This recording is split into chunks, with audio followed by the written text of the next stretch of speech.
Nu ko, Sandī, kā tā sanāca, ka mēs satikāmies Murmanskā, latvieši? Motociklu vieno.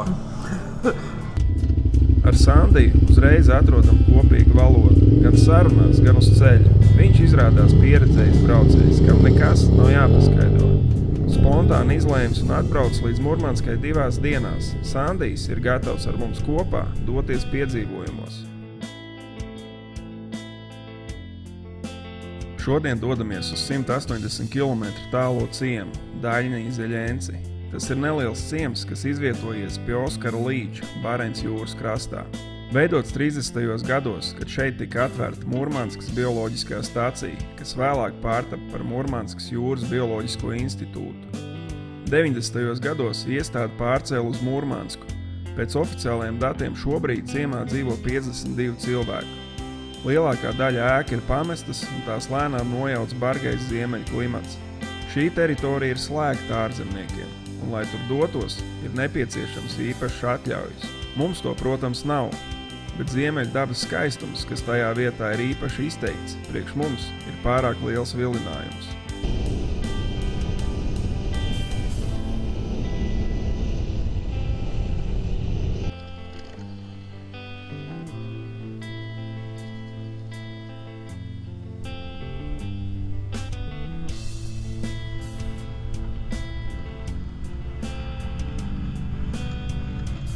Esam atbraukuši uz tālāko vietu, vispār, kur var aizbraukt, kā transporta līdzekļu, Daļņī Zeļenci.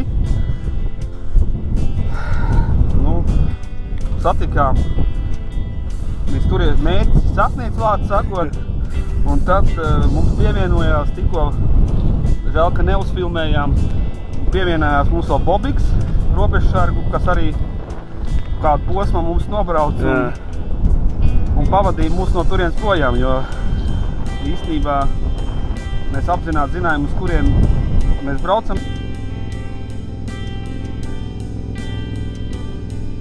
Par šiem robežsargiem varam teikt tikai to labāko. Viņi izskaidro mūsu pārkāpumu, atļauj papusdienot bāzē un eskortē mūs ārā no slēgtās zonas.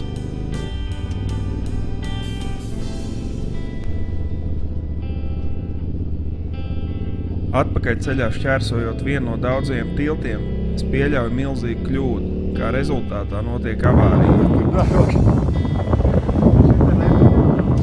Bet viņš tur aizgāja. Mots aizrāva šeit, un es vienkārši ar smuku ielidoju iekšā. Baigi paveicās, nekāds akmens nebija, un iekrita zaros pilnīgi tā kā gultiņā. Atgriežamies Murmanskā un dodamies uz mūsu iecienīto restorānu atzīmēt, kā mēs smējamies man 2. dzimšanas dienu. Veiksme joprojām ir ar mums. Pussala Ribačī. Tā izrādās būs mūsu ceļojuma kulminācija. Tālākais ziemeļu punkts Krievijas Eiropas daļā. Atļauju tur braukt mums nav, bet mums ir Ivans, mūsu draugs no Murmanskas.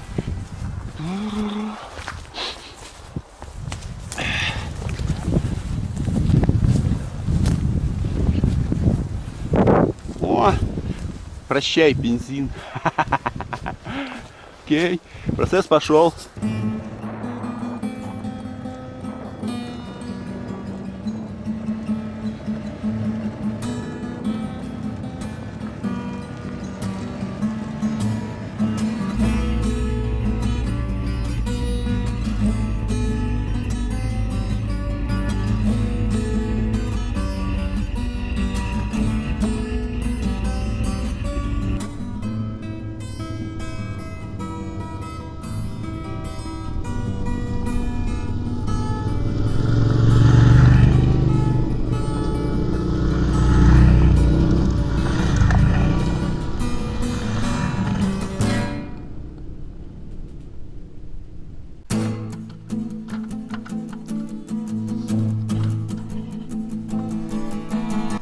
Situācija sekojuši. Tikko bija atkal avārija, šoreiz Ivanam. Vienkārši no bagāžnieka jāka ierauj ķēdē un viss nobloķējās pakaļais ritenis un viņš aizgāja.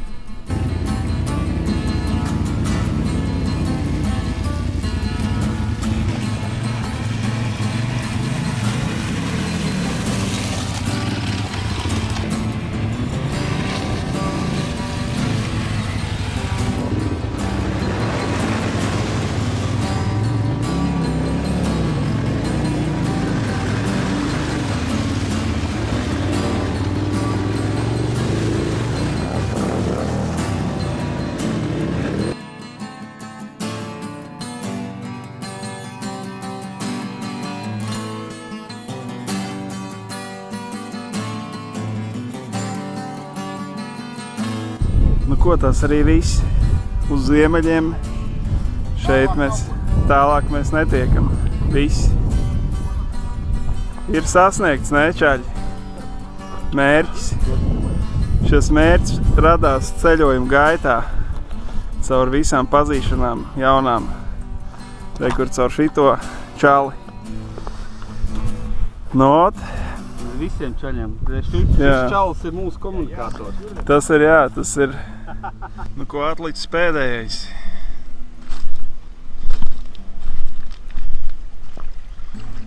Noskalot zābaciņas Bārens jūrā. Ir.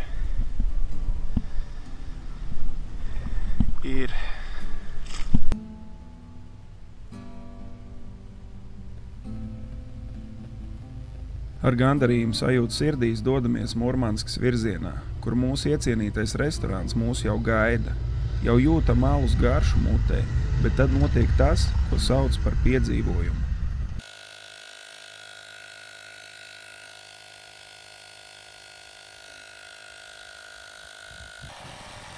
Reizēm notiek tas, kam jānotiek. Kaut gan šajā izbraucienā mums bija līdz viss – rezerves kamera, bortēšanas lāpstiņas, instrumenti un ielāpi. Dažādu apstākļu sakritību rezultātā mēs nonākam situācijā, kad man joprojām ir caura priekšējā kamera un nav vairs bortēšanas lāpstiņu un ielāpu. Tajā brīdī paliekam atkarīgi tikai no garām braucējiem.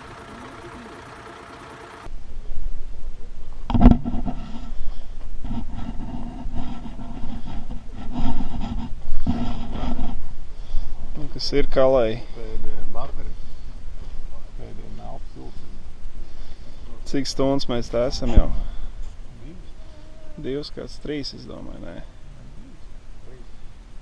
3, vai? Kā laiks vienam. Īstenībā mums jau tagad bija terasē jāsēj. Stop! Stop! Stop! Stop!